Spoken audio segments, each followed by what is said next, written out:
guys, welcome back to our weekly forecast video. I'm joined with Elliot, and we're going to be going over what's going to be happening in the markets this week, what we're looking at, what we're trading, and what maybe you should be keeping an eye on. Guys, if you're enjoying our weekly forecast videos, don't forget to thumbs up, comment, and subscribe, and obviously watch all of our videos because they're awesome.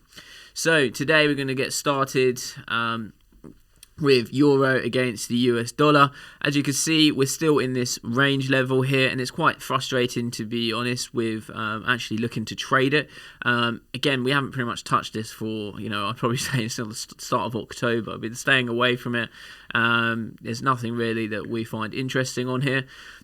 This would probably be a prime example of reversion to mean trading at this moment in time. And even if we did move slightly higher on the daily, we've then got new resistance just up here anyway. So it's quite a choppy currency for the time being until we really get some sort of an understanding of where the pair is going. We'll be sticking to sitting on the sidelines with euro against the US dollar.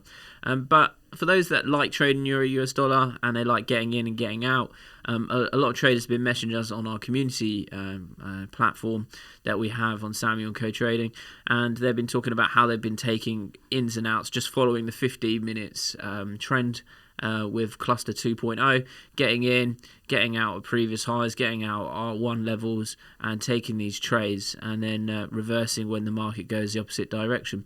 And as long as you've got reasonable stop losses, in fact, all of these 3-4 setups here would have worked, with maybe potentially one loss coming in here. This is a great position, entering in here, bouncing off of the UK pivot point. Nice stop loss, could even have a conservative one below S1. Target of R1 hits it quite nicely. Entry the next day, good again, nice level here, and then targeting R1 as well. And then here you obviously get the trend change, and you probably would have looked to get stopped out unless you closed out before the end of the night. Down here we can see that prices, it looks like it's kind of consolidating off of this S1 level and then S1 level the previous day, bouncing and respecting S2 on that day, and then coming straight back up to the R1 again. So, and then again, you got a signal here saying to go short, depending on where your stop loss was. As long as it was above the previous high, out of the way up here, you would have had it go against you initially, and then price come back down on Friday. So where do I expect this to go? Probably now that we're at the range highs that we just discussed on the daily, we're at around here. We could look to be rejecting this and start to come back down again to the average. So personally, not trading it, but it does look like it's favouring to the short side over the next few days, with a potential little pullback before we move higher. So pound against the US dollar, I've been talking quite a lot about shorting into pound against the US dollar. My bias is changing now to more of the buy side now on pound against the dollar. Why? Just because I think that we've seen quite clearly that there's weakness in the US dollar, and I think that that's starting to favour the likes of pound and euro. And as we can see with price moving higher day by day, we have a little bit of movement up until we get to that next resistance level, we've got a bit further to move. So on that note, we're looking for pound to potentially make its way up to 1.35 until we can see a potential sell-off. So bias on pound dollar, for those that were shorting like me, I'm now looking at potential buys up to 1.35. There's some previous entries here. You can see again, cluster 2.0 doing the works, bouncing off of the pivot point, smashing up and moving higher, breaks through R1 quite clearly, stalls just before R2. We then had further setups here within this chop.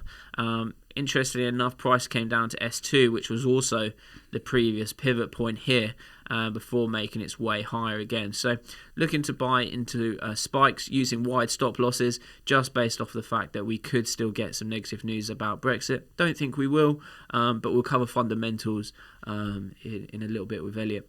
But yeah, so expect price to come down, range a little bit before we see a little bit of an uptick to the upside. Also, I believe Credit Suisse has also upgraded their bias on pound US dollar to now bullish, which is quite interesting.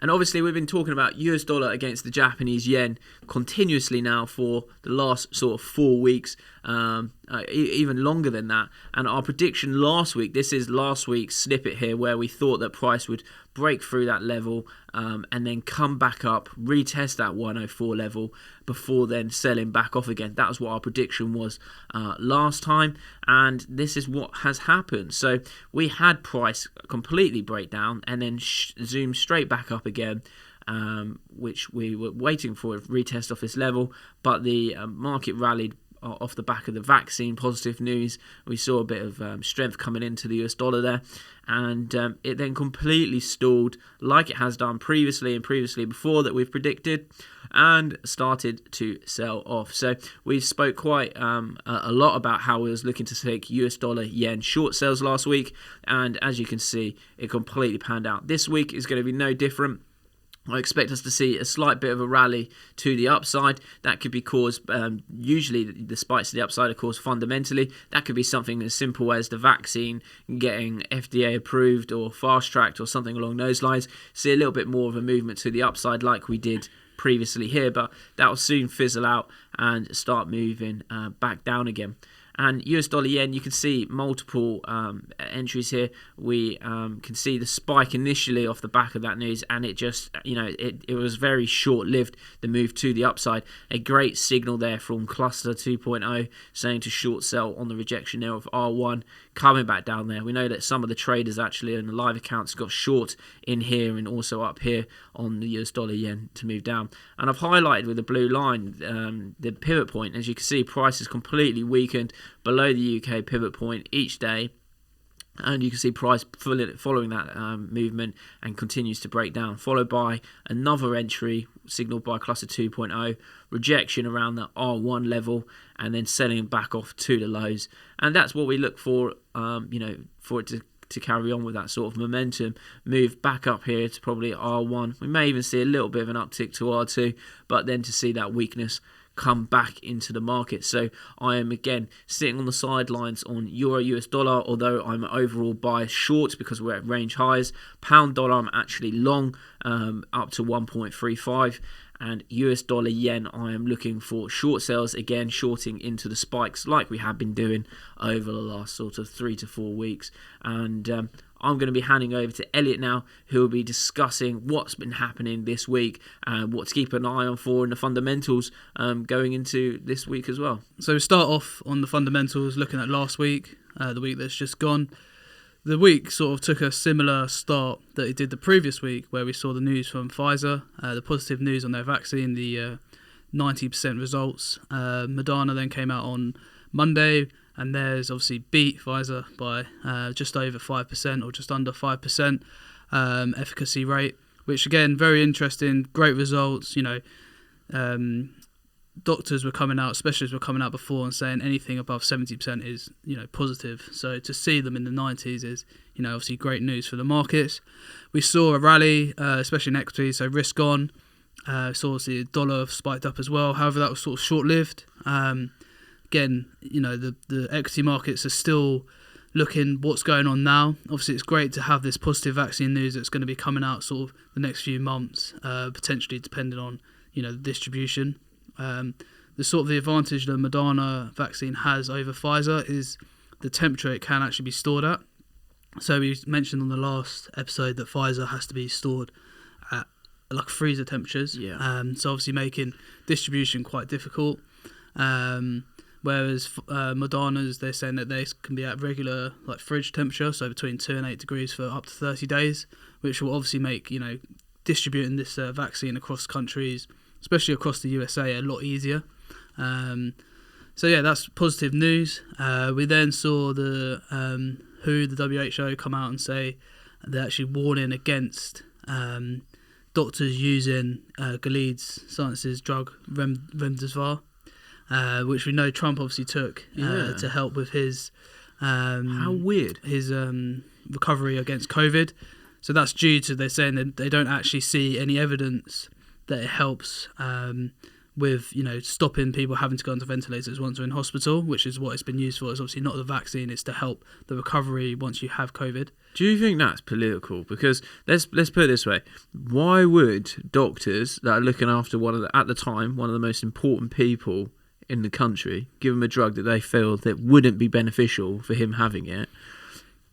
It's to do with the fact that Trump's taken it and he's pulled out of funding World Health Organization, right? Yeah, I mean, it could be a number of things, but that's what we're seeing. Not going to read too much into it. Interesting. However, for now, like I said, the markets aren't that bullish at the moment. We've seen a lot of stall in the markets, which we'll go into why. But one of the reasons is the virus does continue to spread, not just in the EU, but obviously in the USA as well. We're seeing recently this week states as well as cities within the USA coming out and adding more restrictions. Some states have started lockdowns, and obviously it's Thanksgiving next week, so a lot of Americans aren't going to be very happy if they're locked down during what for them is probably one of the biggest celebrations of the year. I would say though that the whole lockdown thing that we're seeing over here, it's not really making a difference. No, it's not. Well, cases are still rising.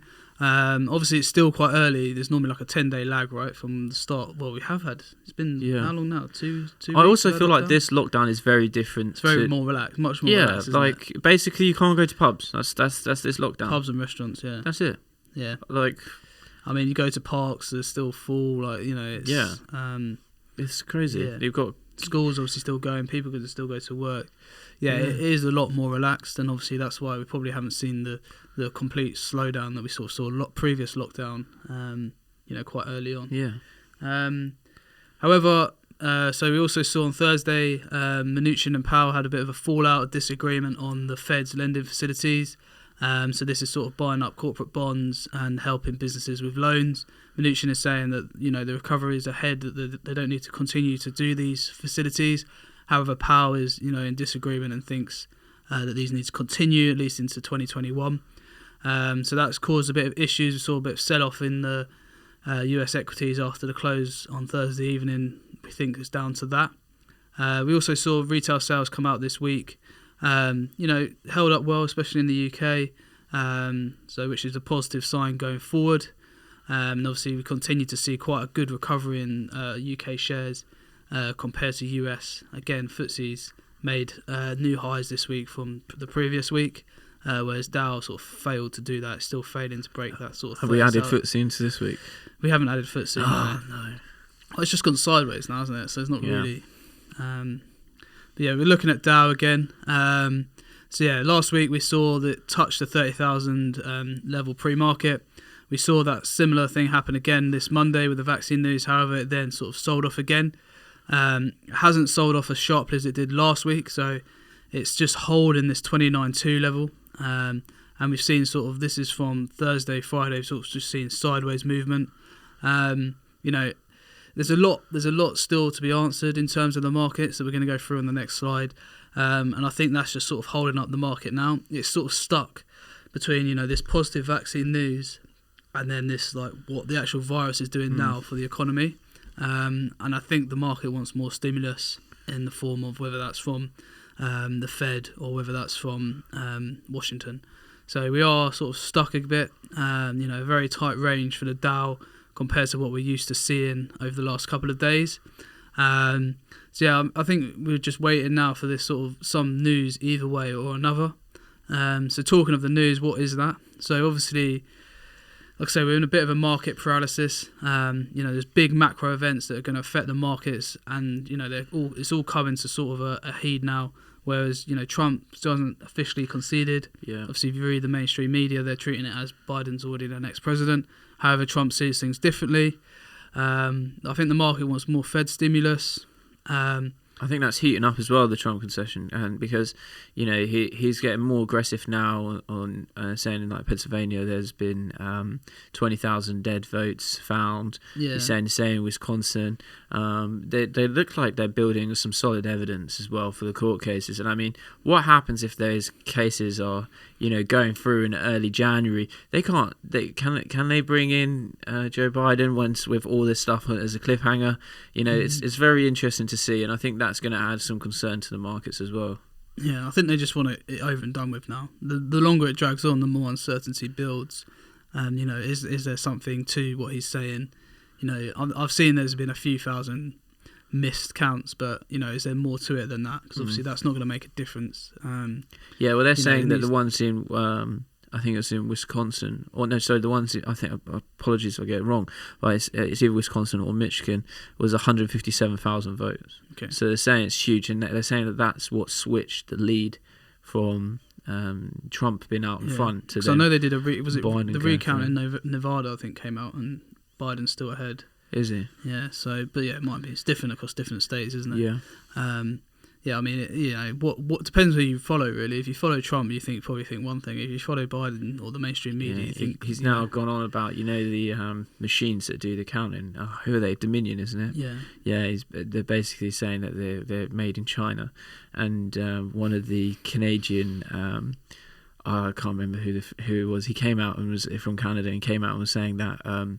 We'll never use Dominion voting machines. We do everything poll voting by hand to make sure there's no voter fraud. And it's just like constantly building on his argument continuously. And everyone's going to be like, the machines, they're Chinese.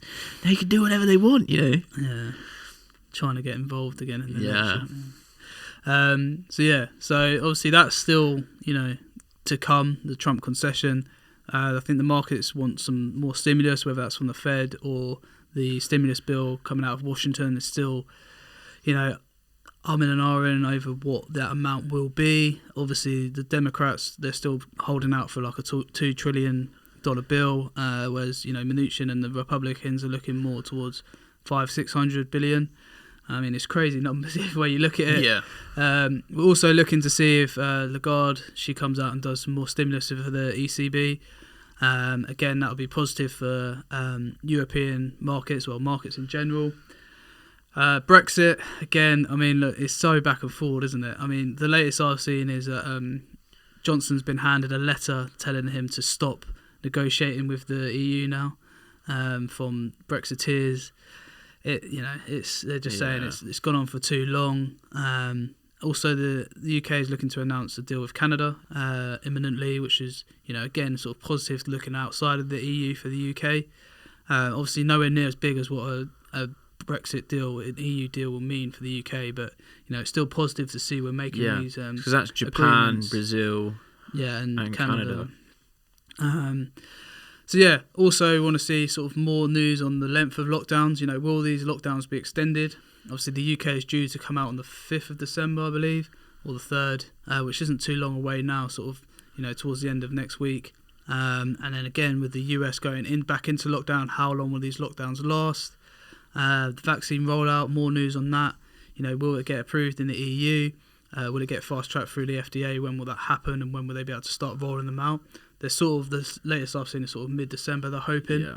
Which will obviously be positive to get it for the new year. We're also waiting to see AstraZeneca's results. They're due in the next couple of weeks. Do you reckon they beat the 95? It's going to be like 95 and a half. 6, Yeah, exactly. But it'd be over like a bigger sample case or something like that, and they can store it something like 20 degrees or something. Like it'd be like completely opposite end. Good. And then looking at sort of the economic calendar next week, we've got sort of services PMIs coming out of Europe and the UK. We've got the Fed minutes, and then we've got German GDP as well. So, again, lots of questions still to be answered. I mean, the list is building and building at the moment, and I think we're going to see, once these questions do get answered, that's when we'll sort of see the next direction, especially in equity markets. If all that stuff or most of that stuff is positive for the markets, then I think we're going to see, a strong break back through 30,000, which... Yeah. Be interesting. New highs. So much, guys, to take into account. And I think, again, on the fundamental side, there's so many question marks of things that can move the market. So I would say Brexit for pound. Yeah, exactly. So just making sure that you're staying completely cautious, I would say. If anything, I'd be lowering my risk on trading whilst all these question marks are up and about at the moment. It's something that's going to be an issue, and especially if this goes into what we usually class as a low volatile month going into December, when the markets move off of any sort of small piece of news because there's low liquidity there. This could be potentially one of the biggest Decembers we've ever seen in movement. Yeah, if we have low liquidity, obviously we're going to see higher volatility.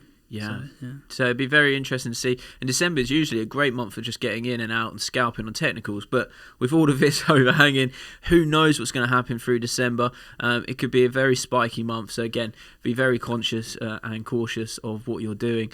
And again, making sure you're sticking to low risk. Anything else you want to add to our weekly wrap up? No, that's good. Yeah, awesome, guys. Well, like I said, we hope that our insight and analysis has helped you with planning your week ahead. Obviously, we like to get this out to you on Sunday to make sure that you're set and ready to go for when the markets are raging and roaring on Monday morning. So, guys, also don't forget that the prize winner of our weekly giveaway is going to be pinned in the comments. If it's your name, make sure you go into the description, add me on WhatsApp, and make sure you chuck me a message to get your cash prize. So well done. And for anyone that is looking to join in our next week's giveaway, then the link is also in the top pinned comments. Just fill out the form. It's free money, being the chance to win. Best of luck, guys.